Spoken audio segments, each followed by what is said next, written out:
This episode of Conversational HUGS with Lynne Michelle is proudly sponsored by Fox Chase Cancer Center. Hugs, and welcome to another episode of Conversational HUGS with Lynne Michelle. I am your host, Lynne Michelle, and we have an incredible show today. I am here at Fox Chase filming with Dr. Hall. His name is Dr. Michael Hall, and we're talking about hereditary risk assessment. And I will introduce him to you, and he can go and tell you exactly what he does and how it benefits us. Well, thank you very much for the introduction. As you said, my name is Michael Hall. I have been here at Fox Chase now since 2008, and now I lead the Department of Clinical Genetics, which was one of the first in the country one of the first cancer centers in the country to have its own Department of Clinical Genetics. Wow. So I'm the chairman of that department. We have a staff of about 25 of us in the department who do risk assessment. We'll talk a little bit more about that in a minute. I'm also a GI oncologist, so I treat patients with gastrointestinal cancers. And then I have a whole research life also on the side where we study communication between cancer patients and between physicians, often related to genetics.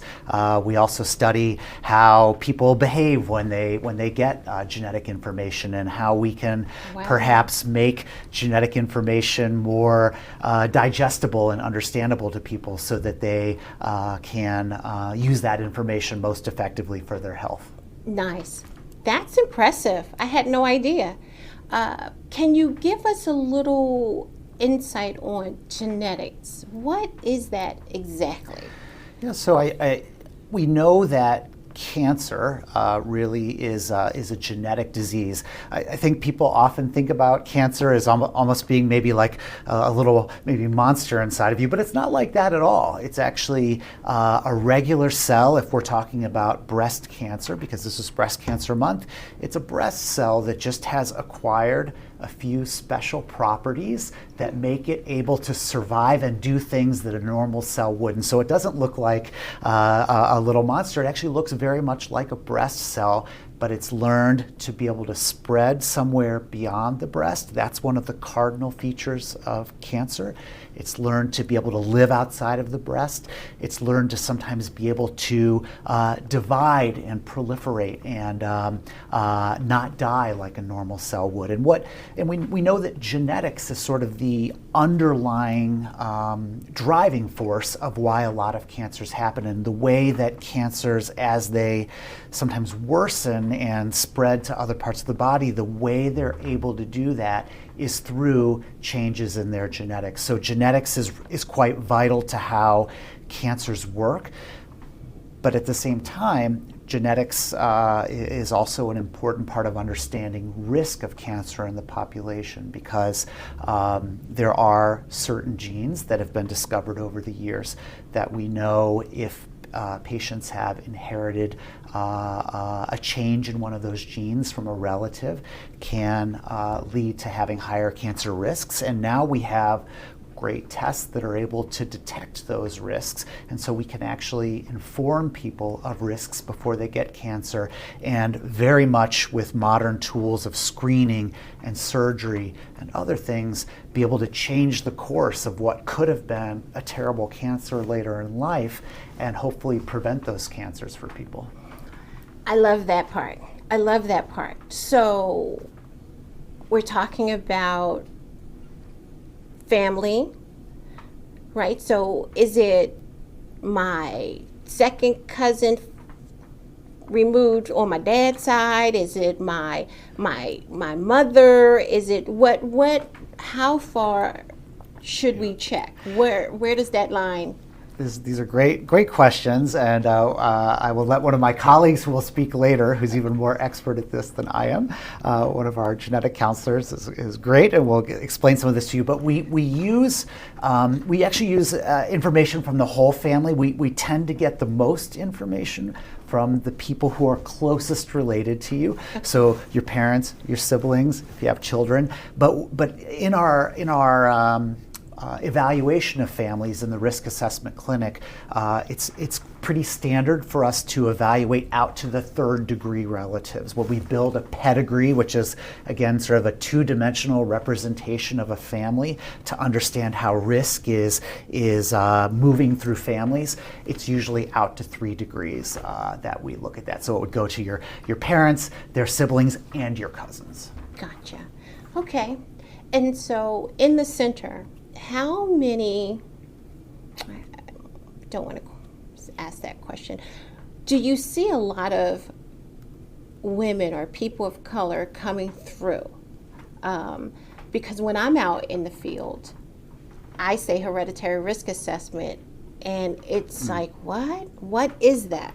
So what are you seeing coming through the door? I think your question's are also, again, a really good one, that when genetics and clinical genetics really got its start back in the early 2000s, the patients who had access, who were knowledgeable, who knew that these kinds of tests existed, was a limited population. We tended to see lots of, frankly, Caucasian women with strong histories of breast and ovarian cancer, and we didn't see a more diverse population because the awareness was not as good, the access was not as good. Clinics tended to be based in centers that were more often servicing limited populations, and that has really changed enormously over the years. I'll say that one thing we're very proud of, and again, one of my colleagues will speak about this, is we learned that to make genetics more accessible to our patients, especially to patients who may be more underserved, or some of our African American and Hispanic patients in the Temple Fox Chase system, we had to actually take the clinic to patients, right? Nice. Bring access to a place that people could actually reach and spend time with the genetic counseling team. And so we opened a clinic at Temple's main campus on Broad Street, which has been a huge success thanks to the counselors who have been working there. And so that's made a huge difference. But we have definitely also seen providers being more aware, patients being more aware that this kind of information is relevant to them. Also, some of the various insurance-based barriers that used to make it harder for patients to get testing. And I think some of the barriers were tougher for African American patients because they presented some financial or copay barriers or other things. So a lot of that has gotten a lot better, and I do think the access to genetics is much better than it used to be. Okay. Sounds great. So here I am. I'm coming through your door. I have an appointment. How is the conversation brought up to the patient who is coming in for a mammogram or has just finished treatment? So are you having the conversation about hereditary assessment when diagnosis is taking place, during treatment, or after treatment? Really, we are willing and able to see patients at any time along the spectrum. And we actually have patients who come in to see us in the risk assessment clinic from a huge multitude of ways these days. And I'm going to just name a few of them just to give the listenership a sense of how diverse, because they're listening, how diverse the groups of people who are coming in. All of these groups, this is all acceptable. We have patients who a primary care doc might say, you have a strong history of breast cancer, ovarian cancer, colon cancer, something else in your family. You should come in and see this risk assessment group, and they're going to evaluate you. We have some patients who get a call from a family member who maybe they haven't seen in years, who says, I had, I didn't tell you this, but I had breast cancer, and my doctor recommended I had testing, and we were found to have a mutation in the family, and this is something that's relevant to you. We actually have patients who will sometimes do one of these commercial tests like Ancestry.com, and they'll be connected with a family member very distantly who tells them that ultimately that they had a gene in the family. We have many more patients these days where just by virtue of the kind of cancer they have, and I'll give you an example, two good examples, ovarian cancer and pancreatic or prostate cancer, all are the same. The national guidelines now say if you have those cancers, genetic testing is relevant to you and it's going to be paid for you. So those folks, often their doc will say, you have metastatic prostate cancer, you need to go in and see this group. I think one of the biggest challenges we have is that, especially with the patients who are newly diagnosed with cancer, and this goes for whether you're an African American patient, Hispanic patient, Caucasian patient, it's overwhelming to have cancer and to go through all the things you're going through, and then at the same time have a doctor or a provider say you should also see genetics. Sometimes I think people are just like, I don't know if I can do another thing like this right now, and so I think that is a challenge because it is a lot of information. But I do think one thing that hopefully resonates with the population listening here is that we are as much an information service for patients as we are a service that can offer testing immediately. Some patients may need time to think about whether they want to pursue testing or not, and that's absolutely okay. It's not that everyone who walks through the door has to get a genetic test immediately.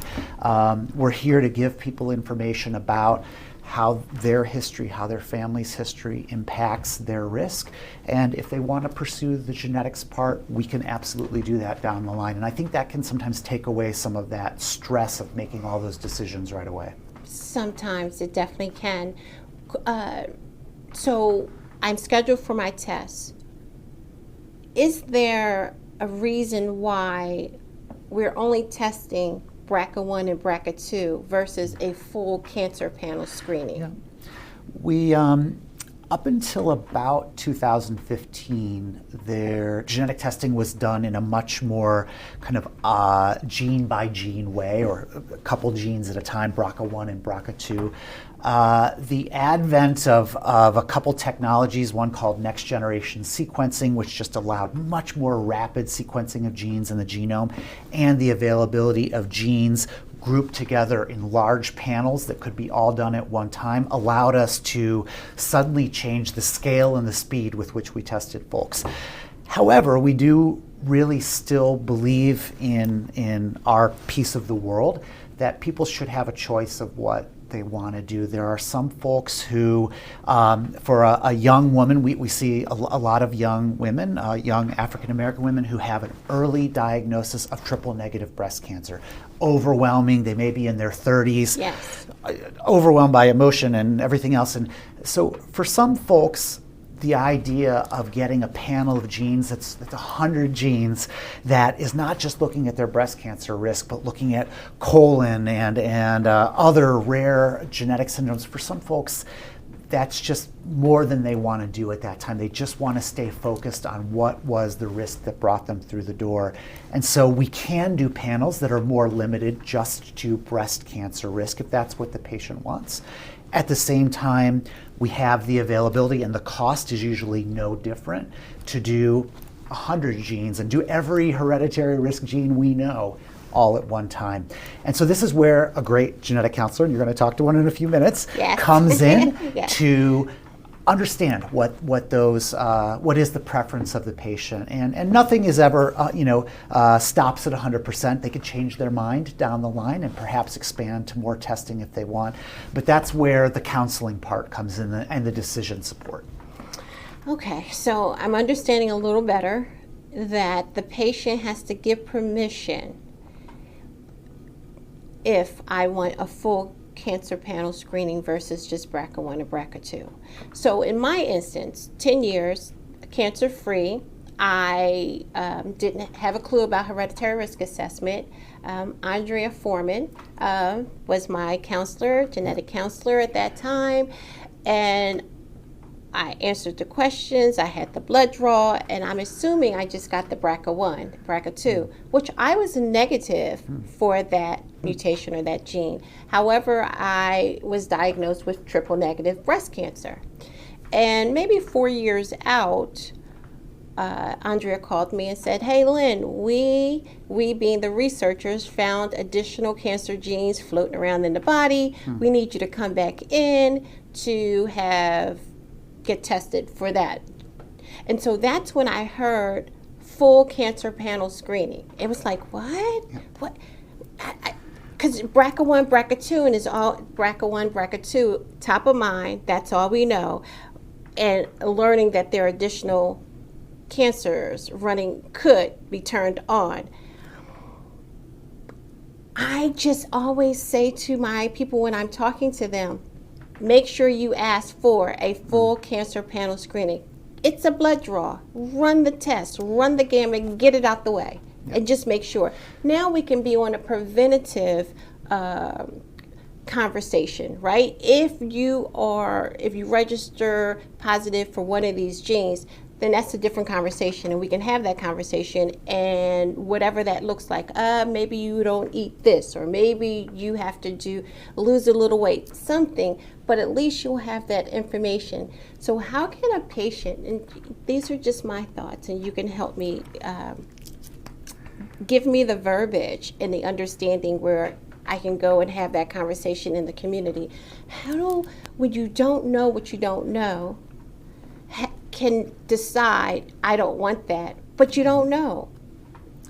Yeah, I think you bring up very great questions. Thank you, Dr. Hall. I'm do, trying. I want to say that so what you experienced was exactly something we experienced commonly in the field, which is Andrea Foreman, who is, again, a wonderful Love counselor her. who used to work with us, Love her. called you because you did what we called updated testing, right? Okay. The field changed. Yes. New technologies were available, better testing, more expansive testing, so you benefited from updated testing, which I think we do quite frequently, right? Because this genetics, if nothing else, genetics is a field that has changed enormously just in the years that I've been in it, and will only get even more complex and bigger in the coming years. To get back to your question, how do you convince folks, that if you're going to do something, why not sort of? I like to call it. I call it the works. Yes. Get everything done if you're going to do it. I think part of that does depend on the place where people sort of are in their health and in their life, and at the same time that I think I see the world more like you do, that if I was going to go through testing, I would just sort of do everything because I'd rather just know than not know. I have definitely counseled many patients when we've done one of these large panels, and they're a survivor of breast cancer, and that may be still a very raw experience, and now we find an incidental mutation in a gene that is utterly unrelated to breast cancer, and talking to folks about that and some of the things they're going to have to do, even though, again, this is really important for their health. It is hard. It's hard to wrap your head around. I think it can be overwhelming for patients. So I think that, again, there is, we want to sort of, part of something you said earlier before we started is you do have to kind of meet people where they are and understand what they're ready for and what they're ready to wrap their minds around. And we do often have folks who come back to us several years later, and we may do more testing at that point in time. So people may just need time to come to that decision point. But one thing that's great is we do, with all these genes we test, we do have more and more guidelines so that if we come out with a result, whether it's a breast cancer result or a hereditary renal cancer result that we didn't expect, we have good guidelines that can tell us, okay, Lynn, you have this mutation. This is what we're going to do to protect you from cancer. And thank goodness for all the guidelines committees and all the experts around the world who weigh in on that so that we can actually guide people. So that's why I'm out here doing what I'm doing. That's why Conversational HUGS with Lynne Michelle is out here was born, and the ultimate goal is to remove the stigma from the word cancer, that we can begin to have conversations within our family, that it's no longer a secret. We don't even say sometimes the word cancer in our family. We'll say she got the C or she got the sugar, right? And so just trying to elevate our understanding as well as being comfortable having a conversation. And so I have an initiative that I started called the Fab Five, where you have 5 friends that will hold you down, pray you up, and keep you together in the event that something comes, awry in your testing. But the Fab Five ensures that everyone gets their annual screening, whatever that annual screening is. So for the women, it's Fab Five. I couldn't call that for the men Fab Five, so I call them the Starter Five. But in the community, if we, there's power in numbers, right? And so if I have a Fab Five and my Fab Five have a Fab Five, then we're sort of getting that word out and having, but then when they come in the door, if they can meet a Dr. Hall or your team who breaks it down even further in a clinical sense and give them that understanding, then they'll feel comfortable. I was blessed to have an awesome team here at Fox Chase. They were Team Lynne. I tell everyone, if your healthcare professionals are not your Team Lynne or Team Michael, then you got to let them go, because the ultimate goal is for you to be empowered, to be educated, but to live healthy and whole. And so that's where we need you. My education or my understanding can only take me so far, and then I'm placing my life in your hands, and I need you to show up for me like you showed up to your first patient that day, and now you're on your 99th. It's new to me. I know it's rehearsing for you. You've been doing it, but I need you to have that same enthusiasm. And so far, that's why I always say I rock hard for Fox Chase, because you guys are awesome. Is there anything else that you would like to share? I wanted to say that I thought your point is a really, really powerful one, that unfortunately, for many years of human history, people were embarrassed to talk about their health, and it was considered sort of a shame to have cancer or have this or that. But I think that has started to evolve over the years, and I think it is incredibly helpful because it normalizes that we're all humans. We all share the same genes. Yes. These genes are common in the population. There's actually things you can do about them. And I think one great example, I'll give you 2 examples of how I think this really can positively impact people. When a certain movie star, Angelina Jolie, told on television that she had BRCA, suddenly the phones were ringing off the hook for months, because people were like, wow, I have breast cancer. My friend, this is important, and there's a test, and I could do this. And it sort of normalized this idea that it's not embarrassing to get checked for a genetic risk. And we need more people like that. We need more stars. We need more Lynnes to be out there and saying that this is something that you can do, and it's common, and it's part of helping yourself. I'll give you another great example, kind of more on the personal level, is just kind of the same efforts that you're doing. I had a wonderful patient who has now since passed, but had a common hereditary GI syndrome called Lynch syndrome, which is very at ease of talking about this. And she was walking her dog around her block one day and stopped and talked to one of her neighbors and was telling her neighbor about how she had just had a colonoscopy, and she had done this because she has this thing called Lynch syndrome. And they were talking about this, and the neighbor said, wow, all the things you're describing with colon cancer and endometrial cancer and ovarian cancer, that sounds like my family. Oh, wow. And she said, well, maybe you should get tested for this. And the neighbor got tested, and they had Lynch syndrome. Wow. And it was simply by people feeling free to talk about something that And that they sharing. should. Right, and that's how information percolates, and that's how we get the word out that these preventive therapies are there. And it's a shame to have put all this time in developing these great tests and great ways of preventing cancer and to not have folks use them, right? Because you can absolutely save people's lives with better information and better testing. Well, I know that this here, we sitting down together having this conversation is sounding the alarm, right? And so if we continue to do these kind of conversational hugs, we will get that information out. I agree. And I so appreciate you, sir. And I know that patients are waiting for you, so I won't hold you any longer. Thank you once again for taking time out to come and talk to Lynne Michelle with Conversational Hugs. My pleasure. Thank you very much for having me. Thank you.